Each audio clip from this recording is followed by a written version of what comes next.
നിൽക്കേണ്ടി വന്നാലും ഒരു ബാക്ക് സപ്പോർട്ടും നിന്റെ വീട്ടിലില്ലെങ്കിലും, നിന്റെ പ്രാർത്ഥനയ്ക്ക് ഒരു പിന്തുണകളുമില്ലെങ്കിലും, കർമ്മേലിന്റെ മലമുകളിൽ ഏലിയാവ് ഒറ്റയ്ക്ക് നിൽക്കേണ്ടി വന്നതുപോലെ നിൽക്കേണ്ടി വന്നാലും നീയേ ജയിക്കത്തുള്ളൂ.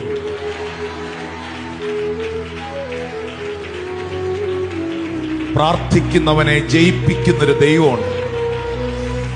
പ്രാർത്ഥിക്കുന്നവനെങ്ങും ലജ്ജിച്ചു പോകാൻ ഇടവരുത്താത്തൊരു ദൈവമുണ്ട്. പ്രാർത്ഥിക്കുന്നവനൊരു പരാജയമാകാൻ അനുവദിക്കാത്തൊരു ദൈവമുണ്ട്. നീ തകർന്നു പോകാൻ ദൈവം അനുവദിക്കത്തില്ല. നിന്റെ കുടുംബം തകർന്നു പോകാൻ ദൈവം അനുവദിക്കത്തില്ല. പ്രാർത്ഥിക്കുന്ന നിന്റെ കുഞ്ഞുങ്ങൾ തെറ്റിപ്പോകാൻ ദൈവം അനുവദിക്കത്തില്ല. നിനക്ക് നഷ്ടപ്പെട്ടതെല്ലാം കർത്താവ് നിന്റെ ജീവിതത്തിലൂടെ തിരിച്ചു കൊണ്ടുവരും. പ്രവാചകൻ കണ്ടത്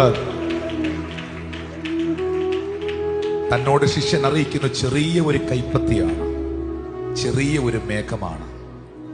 പ്രാർത്ഥനയുടെ മറുപടി ചെറുതായി പോയോ, പ്രാർത്ഥനയുടെ മറുപടി വൈകുന്നത് എന്ത് എന്ന സാഹചര്യങ്ങൾ നിന്നെ ചിന്തിപ്പിച്ചേക്കാം. പക്ഷേ പെയ്തത് വൻമഴയാണ്, വൻമഴയാണ്.